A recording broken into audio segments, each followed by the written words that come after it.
forgive and common and other things that we share. More so than just cold winters. Right? Yeah. They're brutal, some would say.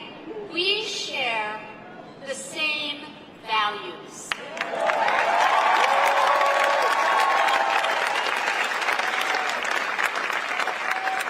Now I want you to know if you needed me to, I would come and shovel your driveway. And I bet you'd come and shovel mine. Or we'd give each other kids rides to hockey practice or band practice or whatever we needed, right? Yes. Because here's what we do. We look out for each other. And these values form the foundation of our lives together. And that's how Vice President Harris and my husband Tim were raised. They both come from middle-class communities. Kamala was raised by a working mom in Oakland, California. And Tim grew up in a small town of 400 in rural Nebraska. And both Kamala and Tim learned the value of hard work and common good, just like all of you. And you know what? That's how I was raised too.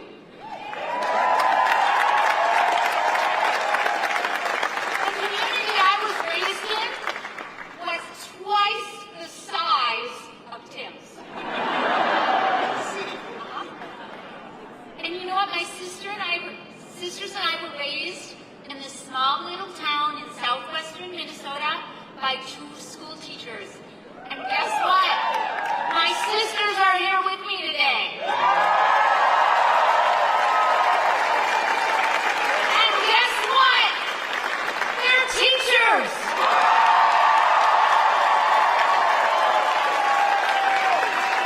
And guess what again?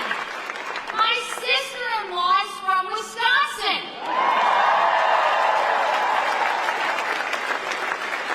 And guess what? She's here today. And guess what? She's a teacher.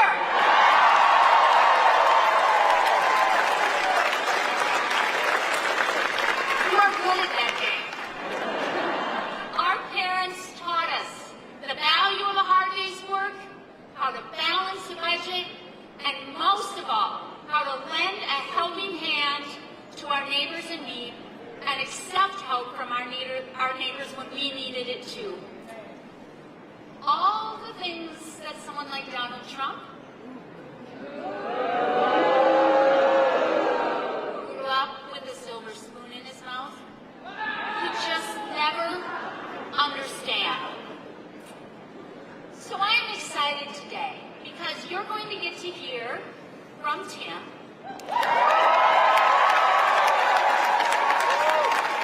But first, I'm going to just tell you a few things about us and about why we're here. So I'd like to just tell you how we met. Is that all right? We were both teaching in the same school district in Nebraska. And he was teaching, very good, history, social studies, geography. And you know what I was teaching? English. Oh, you might not need this lesson.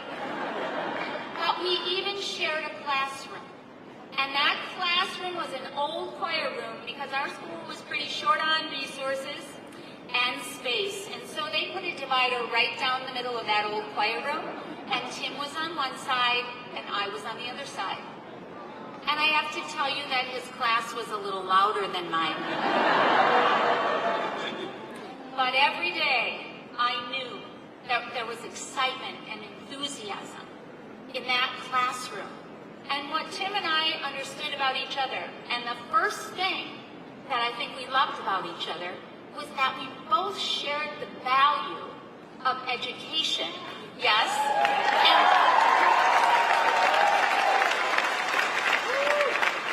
And we both understood that every single student mattered.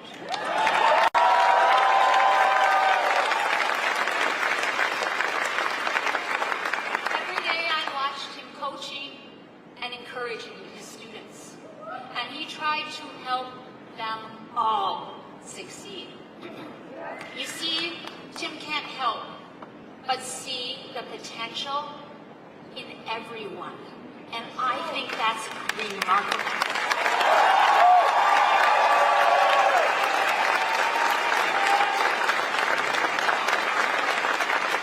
And he wants everyone to have a chance to reach it. And that is a commitment that I know he and Vice President Harris share. They believe in everyone, the potential and the opportunity for everyone. That's big. That's big.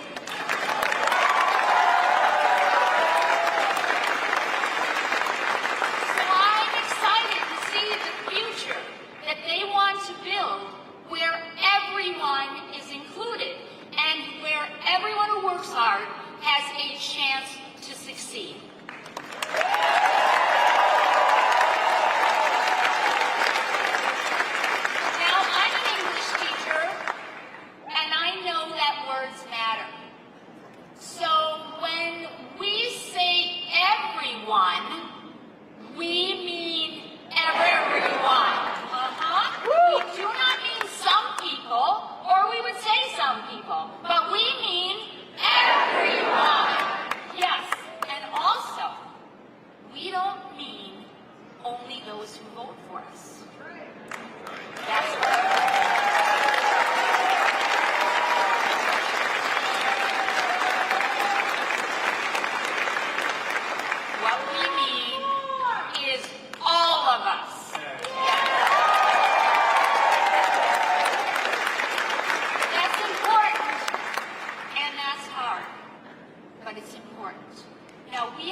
Exciting headed in our direction. But I kind of liked it when she did this. Turn the page. You didn't like that? Okay, so I need you to be with me and practice with me. What are we going to do? We're going to turn the page. Oh, pretty good. Do it again. We're going to turn the page. And we're going to turn the page. All right, so I'm going to be watching you. Because when I see Wisconsin, and I'm going to watch you nationally on TV because it's a pretty important place, and Minnesota helped me practice with this. You just show me this. Turn the page. Right? Turn the page. And you know what else that looks like? Bye-bye. Bye-bye, Donald Trump. We are turning the page.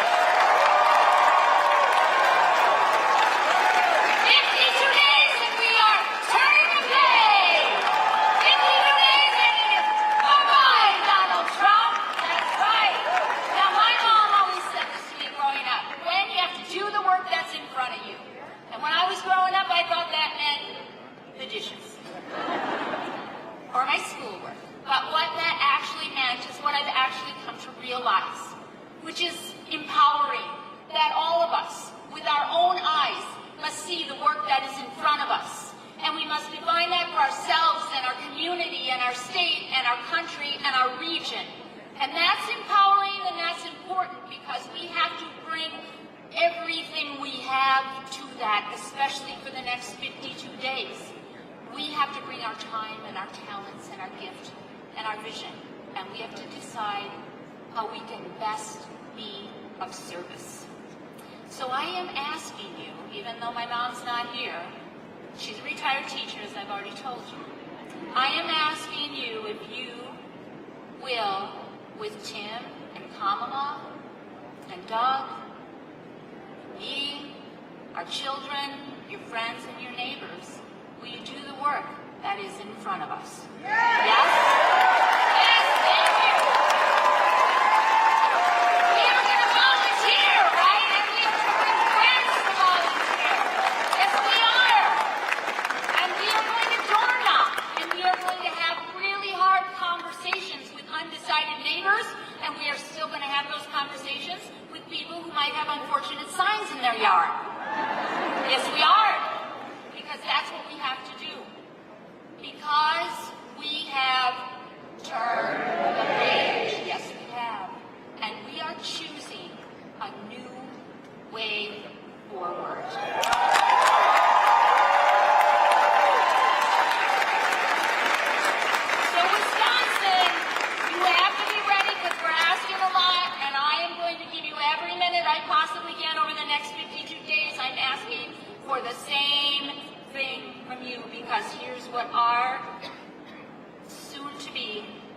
of the United States, Kamala Harris, says, when we fight, we win! When we fight, we win! When we fight, we win! We're ready to fight, I think. Yeah?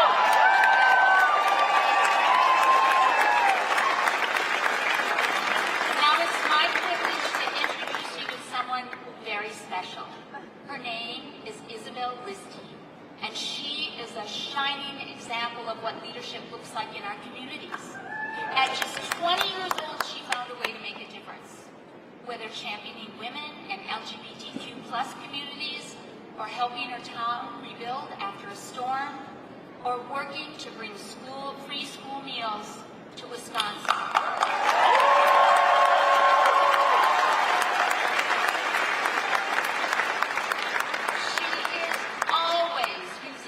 To lift up others. And you know what? She's going to be a teacher. I can't wait because she is going to be fantastic. Will you help me welcome Isabella Liskey?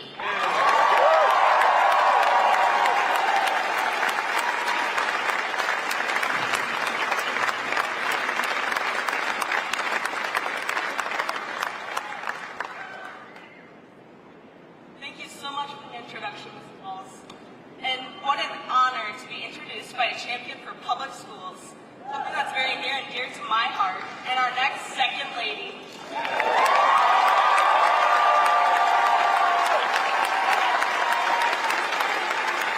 Hello, Superior. My name is Isabella Liskey, and I'm a student right here at UW Superior.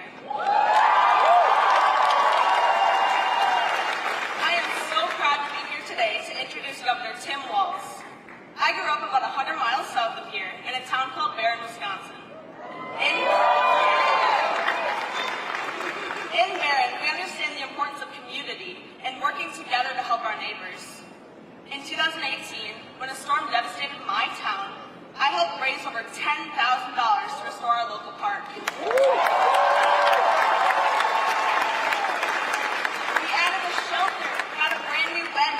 Planted trees to give our community a new place to come together.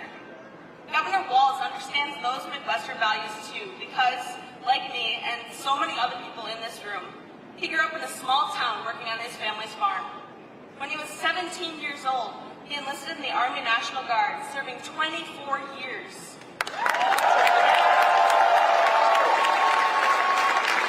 He went to college on the GI Bill, and Governor Walz has been a high school teacher, a football coach, a congressman, and a governor, and through it all, he has put his community first.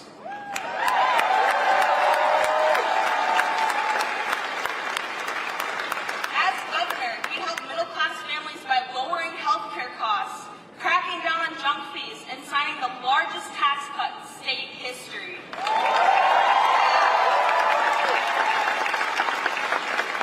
When Governor Walz signed a bill giving universal free breakfast and lunch to students in Minnesota, it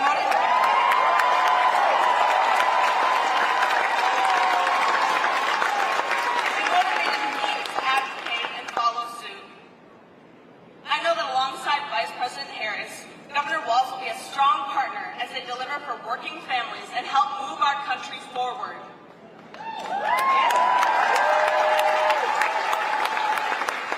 We will fight to lower costs and protect our fundamental freedoms, including my right to choose whether and when to start a family.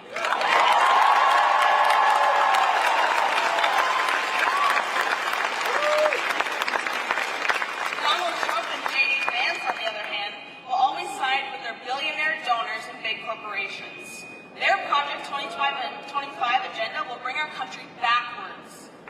When I graduate, I hope to follow in Governor Walz's footsteps and become a teacher right here in Wisconsin.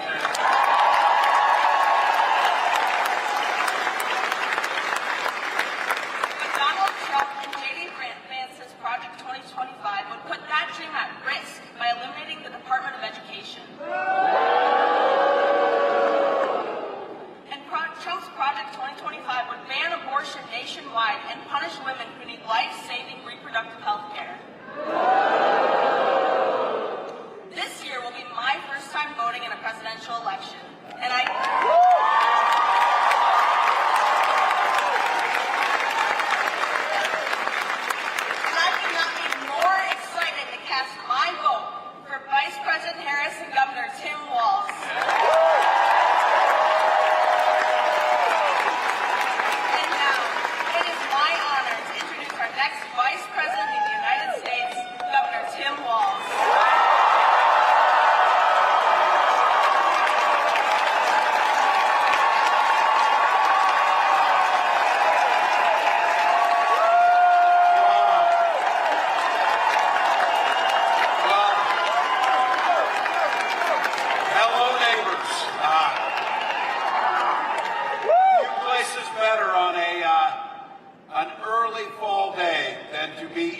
northern Wisconsin and Minnesota.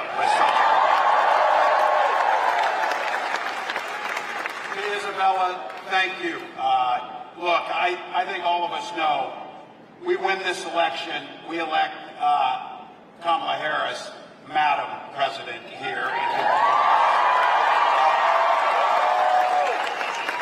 But with people like Isabella, our future is bright. Thank you for the work that you do. Mayor Payne, it's always good to be back. Thank you to all of our local elected officials who are here. I'd also like to say we've got a lot of work to do in 52 days, but we're pretty lucky. We've got some incredible folks to elect up here in this part of the country. Two of them we're blessed with. Two of the best United States senators you could find, with Tammy Baldwin and Amy Klobuchar.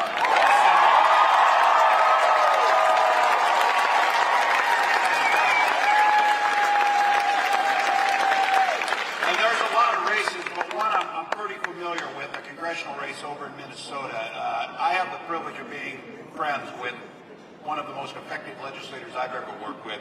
Jen Schultz is running.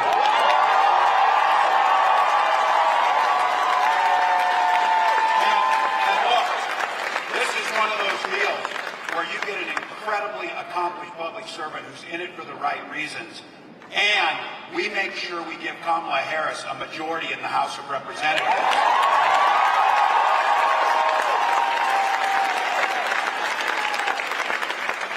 And I'll just give you two reasons why the current occupants shouldn't be there. Denying the election of 2020 should disqualify you from service.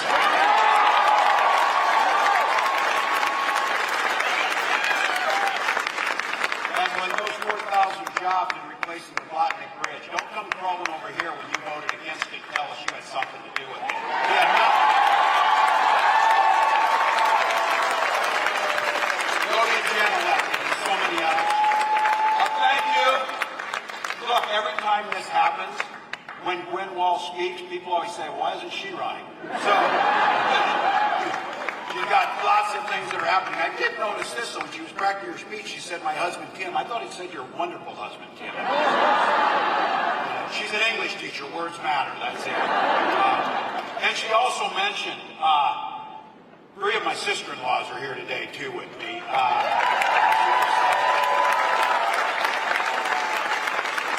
Are you seeing a pattern here? Two incredible senators who happen to be women. Jen Schultz, who's going to make a wonderful member of Congress. Gwen Walz, administrator. Here's my life hack for all of you. All the guys out there, whatever, here's my life hack. Surround yourself with smart women and listen to them, and you'll do just fine.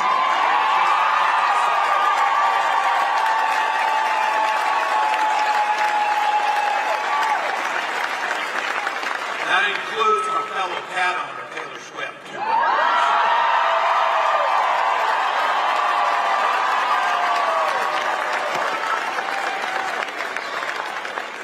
It's really great to have all of these women help us beat the smallest man in the world.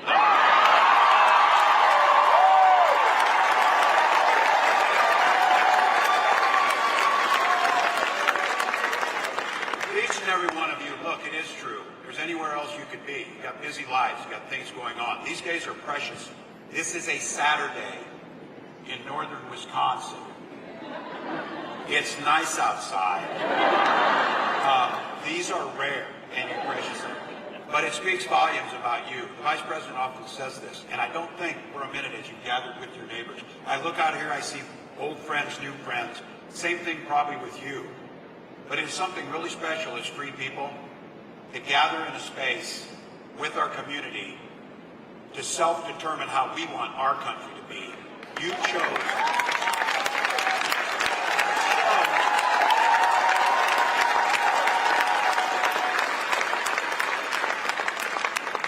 To be here, and the incredible people on the Wisconsin Coordinated Campaign, all the local folks who do this, you did that. You came here for this moment because of what Kamala Harris always says, a beautiful, simple reason. You love this country, so thank you.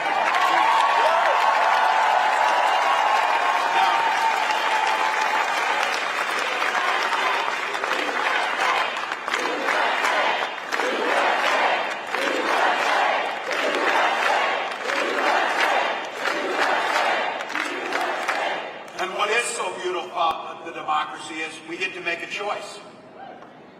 And like 61 million other people in most of the rest of the world, we got to see Tuesday night. That's a pretty simple choice. It should be.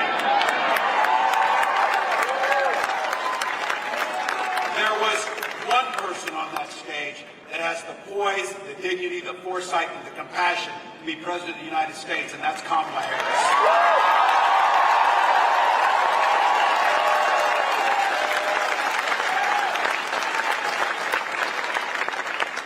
She commanded that room. She's tough, she's tested, she's ready, and I can tell you, I am so incredibly proud of her, but I tell people this. Someone came up to me and said, "Hey, the Vice President did an incredible job. I'm so surprised." Why were you surprised? You need to ask yourself why you were surprised. Prosecutor, county attorney, Attorney General of California, prosecuting transnational gangs and other criminals, United States Senator and Vice President of the United States.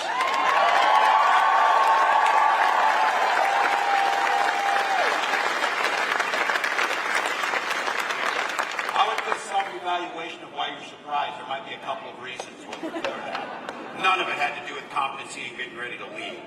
And it started, she had the upper hand in that thing, no pun intended, from the handshake.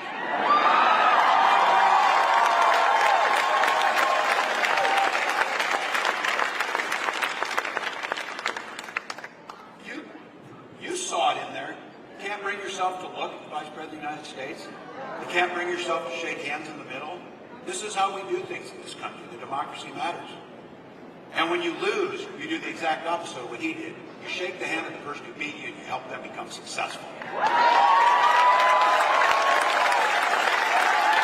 I say that because in 52 days he's going to have to do exactly that.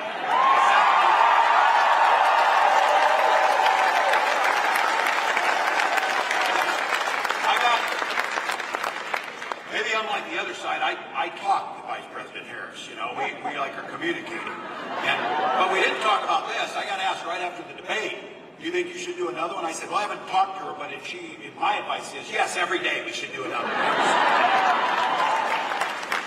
Because what you saw is what we all knew. Donald Trump is exactly what we knew him to be. We knew exactly what his true colors were on full display. His true colors were on full display. Not his makeup, but his character. His character. And I said this, you saw that caricature of an old man shaking his hand at clouds and telling kids to get off his yard. That's what he did. Obsessed with the past, and this is what's unforgivable. Rooting against the American people. Rooting against us.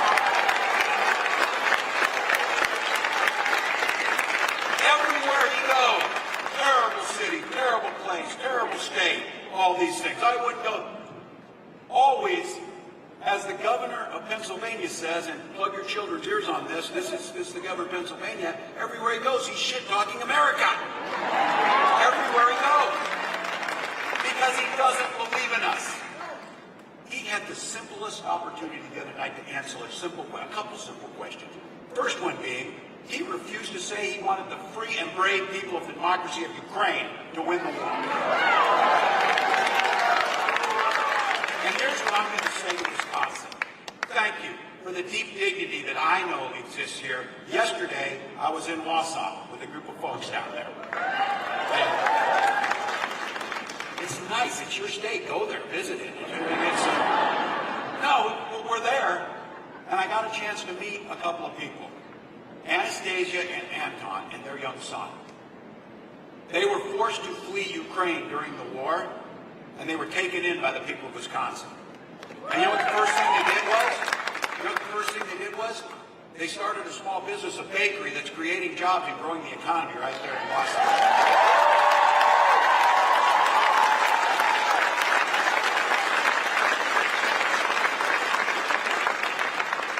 And when I told them that Vice President Harris had no problem answering that, and I have no problem answering that, and people who love this democracy and understand we stand with our friends, it's a very simple question. Ukraine must win that war and push the aggressor back.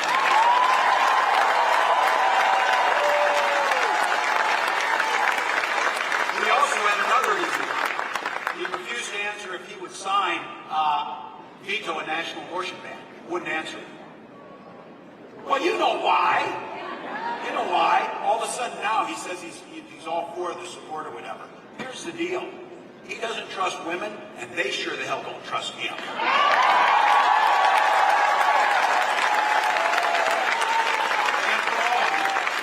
I would have never imagined in 2024 we're here, but it's a privilege because all of you are here to fight this fight. This is the most fundamental thing since the founding of this country. For all the blood that's been shed over the years to protect the democracy.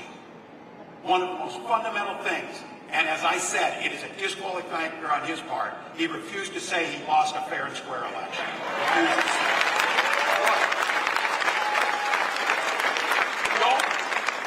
Don't allow us to become the frog in the slowly boiling water, to pretend like that's any way normal or okay. Say it every single day. He lost the election, he's trying to lie about it, and he will do so again.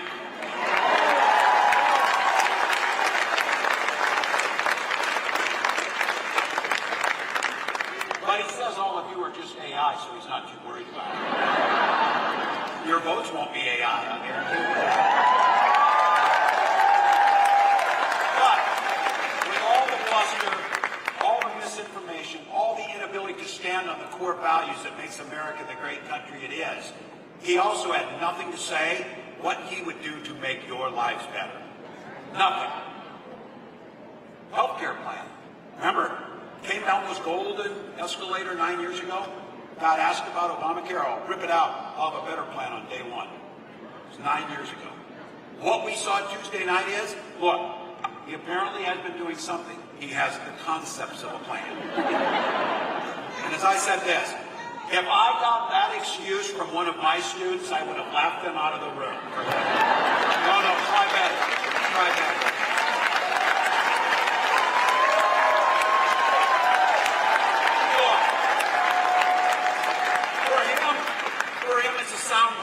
It's nothing.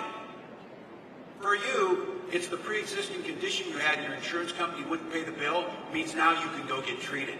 You can take your children in. You can't be discriminated. We can get checkups on time and prevent illnesses down the road. The ACA has provided millions of people a healthier, better, freer life for them and their children. For him, it's a talking point. Let's just be honest. He doesn't know what's in the ACA. He's never read it. He never looked at it. He doesn't know. Not once did he ever worry that he would have to pay a medical bill. They're out of touch with who we are. Kamala Harris, who grew up in that middle-class family, around a kitchen table, you have to decide how you're going to pay the bills with her single mom. She understands that. Donald Trump has no plan for you. His plan is for what's good for Donald Trump. Period. Look, this is important. This is important, and you all know it. Because, look, we all deal with it. Friends, neighbors, family. Oh, I like Donald Trump. You know, I don't really like how he swears and gets convicted of felonies and found liable for assaulting women. I don't really like that. Good, I'm glad you don't like that. But then they always go, I like his proposals. Which one? Taking your health care? Forcing women to bleed out in parking lots because they can't get health care? Tax cuts for billionaires? And I say this, if you're a billionaire and that's all you care about, he may be your guy. But if you're a working class person, a middle class person, a community member, I can't find much there. And the thing is, you don't have to look very far. He's not giving you much detail, except it's really great. They made it easy for us. They printed 900 plus pages in Project 2025. Are you watching this? They're all mad as hell at the guys who wrote this now because they got out there. This was the thing, you said the quiet stuff out loud before we got elected. Yes, they did. No one wants that agenda. No one who's not a billionaire wants that agenda. No one wants government in your bedrooms and your exam rooms. No one wants to make drugs more expensive. No one wants to avoid dealing with climate change or making prices more affordable for folks in the middle that we're trying to do. They have no idea about any of those things. So look, these guys on the other side, you know what they stand for. Here's what I'm most proud of. I'm proud with our side of things. While Donald Trump spent his time whining, crying, grievance-filled. Oh, they did me wrong, they did me wrong. It's difficult to be born with millions of dollars. It's difficult to not pay your bills. It's difficult to have the Supreme Court say you can do whatever the hell you want with no consequence. Apparently that's difficult for him. Kamala Harris spent no time doing that. She talked about you, and she talked about the future.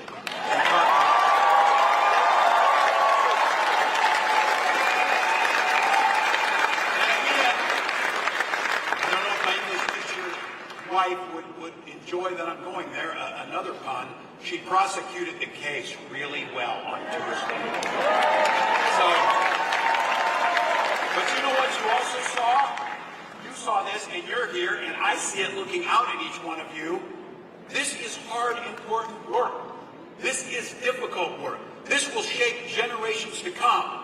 But hard work can be good work, and hard work can be joyful work. And that's what she did. She brought joy back to the idea of politics, an idea that it can be better, bigger than just politics.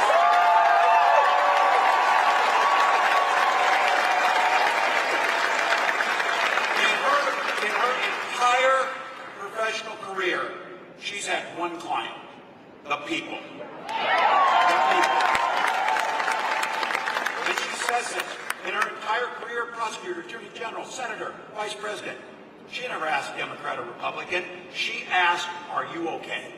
And what can we do to make things better? So look, we were in Pennsylvania on this bus trip. This was really great. We're old school. We're getting on these buses and we're going into red areas and we're talking to anybody who's out there. Because look, let's just be honest, and she knows this better than anybody. We were looking out at a crowd of supporters. There was a whole bunch of our supporters with signs just like you, and we're all excited, and really great t-shirts, by the way, up front here. And then on the other side of the street were folks who weren't our supporters. It's easy to tell. They're all in the same hat. I would say a group of independent thinkers on one side of the street. Over there, ready to go. But she turned to me, and it was just Gwen and I and Doug and Kamala Harris. And she turned around to me and she said, Tim, never forget, we fight just as hard for folks on this side of the street as folks on this side of the street.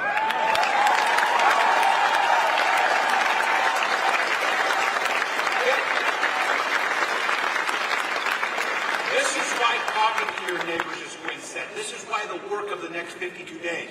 People are undecided. Look, I think it's pretty obvious. Most people don't like him. It's not... If this were about having the best ideas or the best candidates, I think we would win most of the elections, because that's the way it usually works out. But that's not what happens. This is about hard work. It's about going out and talking to people. It's about telling them what it matters. And the things we're talking about in this room will help folks who are buying those flags, wearing that red hat, and believing that Donald Trump's with them. What you know is health care for their family, good public schools, infrastructure investments, the right to control your own body. All of those things, if you ask them and talk to them as neighbors, they're going to say, yeah, I'm for that. Then you need to remind them, he's against all of that. He's against all of that. So look, as that prosecutor, she had to take on predators, fraudsters, people trying to cheat you, career criminals, big corporate interests who think they're above the law. Now, it was easier the other night because all of those things were wrapped into one person. So you can take it on. But the fight was there. The idea that we lay out a plan, an opportunity economy plan, one that knows, because she grew up in the middle class, she knows that it's not enough to get by. We've all been there. It's not enough to get by. People want to get ahead and thrive. And in this country, the richest country in the world, there is no reason that the gap between the CEOs and the folks who are doing the work, the labor that's doing the work,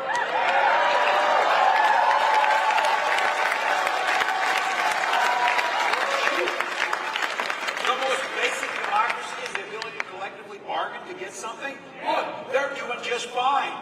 But you don't need $400 million when people are just trying to get by. We finally started to see, because of the work of Kamala Harris and our labor friends, brothers and sisters, we're seeing wages finally start to keep pace, starting to go up.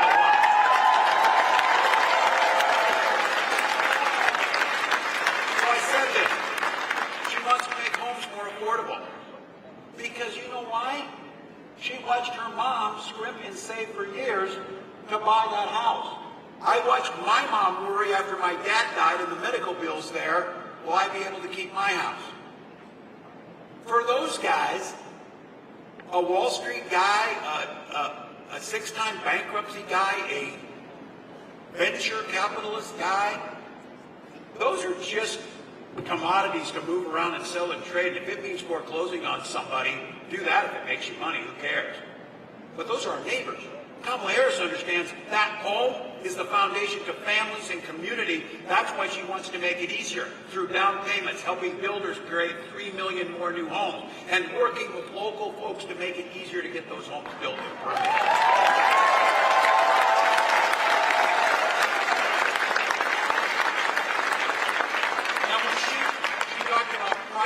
Price gouging, it was fascinating to me to watch how fast Donald Trump and his running mate jumped on to defend price gougers. Look, 37 states already have laws against that. But the thing that really gets me is we're trying and figuring out how to keep prices lower. Our farmers are working dawn till dusk, and they're getting $3.90 a bushel for corn and $10 for soybeans. They're not getting rich. They didn't grow the food. They didn't process it at the factory where labor did that. Somebody's pulling off a chunk of money out there that has nothing to do with getting that to you. That's what she's talking about. If you're jacking up the price illegally, you should stop that.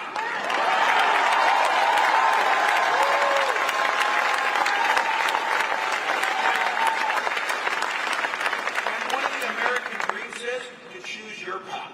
And none of those paths should be closed out. The idea, if you've got an idea for a small business, it should be easier to start that small business. That's why she proposed increasing the tax credit so you can get up and off the ground. Making sure then that you've got health care so that that doesn't drive you out of a small business.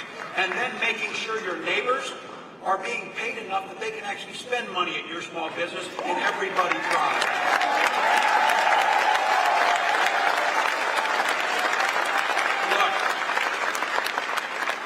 I know you've got it here. This is the part, this ability to be able to collectively bargain and organize. Let's not forget our history, America.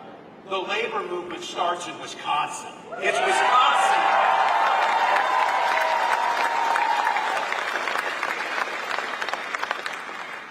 So, the idea of investing back to the middle class, the idea of growing from the inside out, the idea that everybody can have a place in this.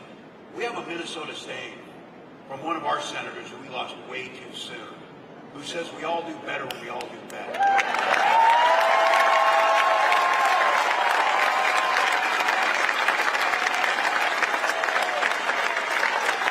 not that complicated. It's not that complicated. But these guys figure out a way, we want more and more and more and more. More taxes. I will say this about Donald Trump. He was very clear on one thing and he followed through with this. He told the billionaires he was going to give them a tax cut, and he did it. Project 2025 promises you again, he will do it again and bigger. So let's be very clear. When he does that, it cuts out opportunities for all the rest of us. When they do that, it undermines our ability to do the things we know need to be done. So just to be clear, it's something you know about right here in Superior and Duluth, that Donald Trump talked a tough game about infrastructure. Kamala Harris got it done.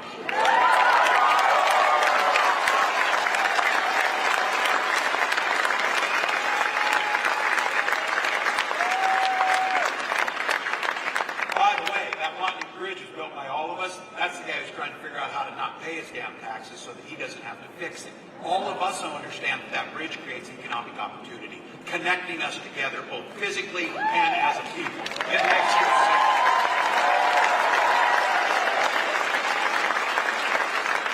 And I'll tell you, you saw it. You saw this idea about freedom. And you've seen, it's really great. It's not just a song that the Vice President comes out to, although that's really cool when she does that. But you saw it in Chicago, you hear us talking about this idea of freedom. The idea of what it means. Freedom to live your life the way you choose to live your life. Some of us are old enough to remember Republicans used to talk like that too. They used to talk about freedom. They would have never turned their back on an ally. They would have never decided that they needed to be in your business. But we know now, they want the freedom to be in your doctor's office. By the way, Project 2025, some of you want to know in there, they've got a national pregnancy coordinator that tracks all pregnancies.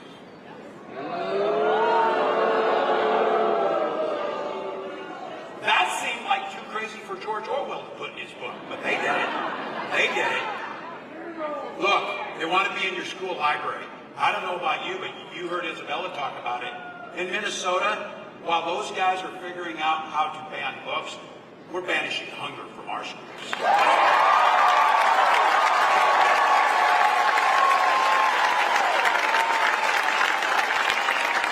And again, I want to go back to those old school Republicans, the folks that need to come over and realize this is the agenda for them. One of the things they used to always talk about is personal freedoms, personal responsibilities. Well, the responsibility part is out because Donald Trump has never taken responsibility for a single thing. But the personal choices and the personal freedom, we respect it. We respect it. We may not agree with it. We may not agree with that. Look, I get it. There's some of you choose the Packers over the Vikings. That's your choice. Your choice. Oh, give it to me. Give me my moment.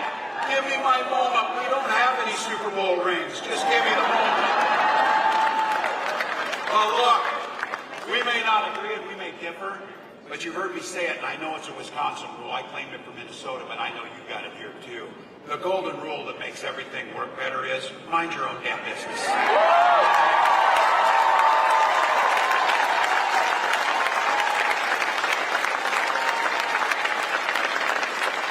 Think about it. How is that not appealing to Republicans? How is that not an appealing thing? They want to be and make every damn decision. Think about what they're saying in Project 2025. You're going to have to register with a new federal agency when you get pregnant. This is personal, people. It doesn't get much personal. For Gwen and I, you've heard our story, and we've heard other people have to tell their story. Look, nobody wants to have to tell their personal stories about their families unless they're asked about it and it's in private conversation. We have to tell these stories because these guys weirdly are obsessed with our bedrooms all the time. All the time. And for us, it was a struggle, a years-long struggle with infertility. And we were blessed that we had access to those treatments. And you better bet, if you haven't had it happen to you, you know somebody who's had gone through it. It's hell. You're waiting for the call. You get the call. It doesn't work. You're back at it. And then there's the two of you wondering how. All you want to do is have that child. So you better bet in our family, when we finally had that little girl born, we named her Hope for a very particular reason.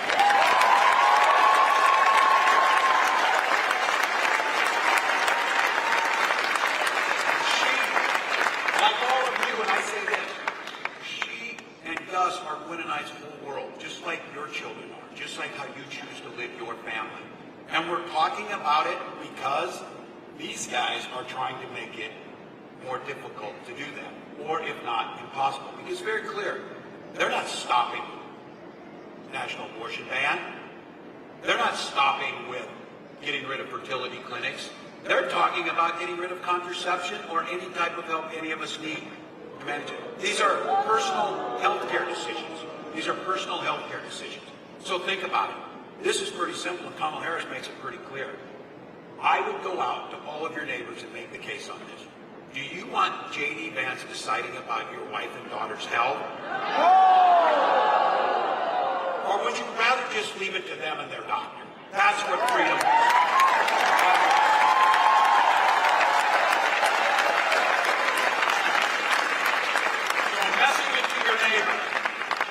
You and people should make the decisions, not politicians, about your personal health care. It's as simple as that. So look, education for all of you. We're setting in a school here, a great school, Wisconsin and Minnesota. We're known for our schools. We're known for our education. We know that that's a ticket to the middle class, shouldn't be a ticket to debt. So be very clear about it. Investing in education, investing in our teachers, investing in the future is another one of those. When we all do better, we all do better. It's that simple.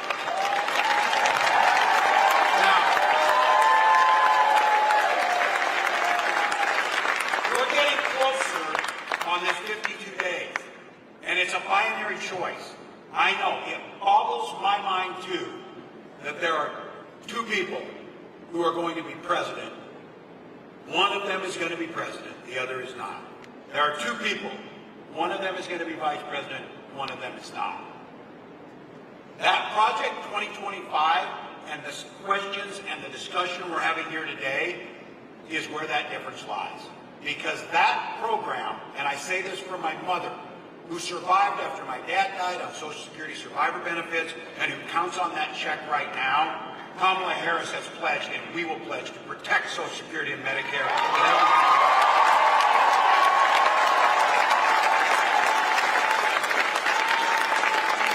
This one is the difference. People see the world from where they stand. If you stand in a middle-class living room, if you stand in a union factory job, if you stand in scrubs as a nurse helping, that's a way to see the world. That's a way to see the world. If you stand, or more likely sit, in Mar-a-Lago, or in a venture capitalist high-rise on Wall Street, why would you care if the Social Security check shows up? You don't care about it because you don't need it. So you're looking for the tax cut. Well, I'll tell you who does need it. My mom. She pays for her heat. She pays for food with her Social Security check. And it is the best anti-poverty program ever devised in this country. All right. So here's the deal. I say this. I know very clearly, you may not have thought so, but I know it. I am preaching to the choir. You came, stood in line, came with your neighbors, ready to do something about it. As we started out with, because you love your country, because you know the choice is so stark, and you know the impact we can make. You came to do it with joy, and you want to get it done. But here's the deal. Kamala Harris did her job Tuesday night. We need to do our job for the next 50 days.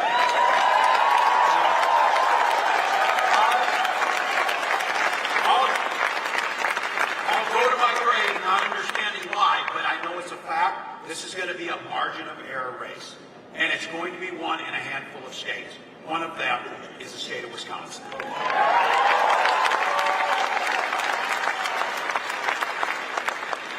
let me, as these guys help me with, put on that coach whistle and get that hat back on. This thing's going to be a battle for the next 52 days. It's going to be in rooms, one in rooms, just like this.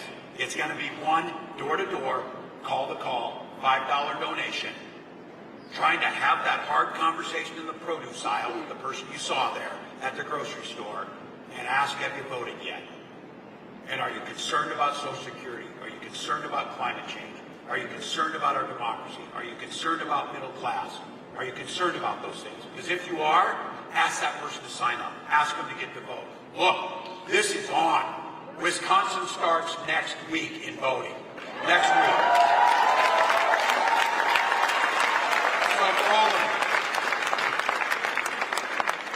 I know it's hard work. I know that, as I said, it's hard to understand that it shouldn't be broader, but that's our country's here. These guys have spent the last decade telling us our system is broken. They spent the last decade figuring out how to make it harder for people to vote. They spent the last decade trying to make people pessimistic to believe it doesn't matter if you come to rallies like this, or if you vote, or if you call your neighbor. That's what they've done. You know why? Because they can't win when more people vote. Because the people understand. So that choice of voter suppression versus voter engagement, we choose the joyful path. We choose to take our chances with explaining what we stand for, standing on our record, letting everybody vote, counting every vote fairly, and then accepting the results of that. That's what we do.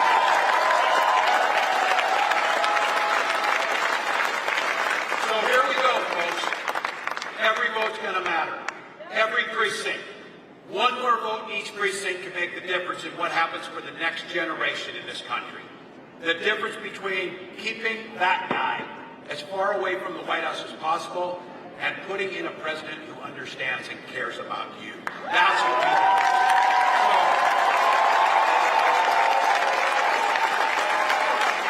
I, for one, am honored to be on this ticket. I'm honored to stand with you in this fight. I'm honored to know, and I keep saying this, we have some philosophies in the Midwest. My God, we're tough people. Some people, when we started settling, people started going across the country. country, some of them kept on going until they ended up a place where it's really warm and they have palm trees. Not our people. Not our people. We stopped here. We stopped here. Because we're tough, we care, we're resilient. And we understand that when you stick together, we can get this done. So for all of you here, all gas, no break. 52 days to get to work. Got to sleep when you're dead.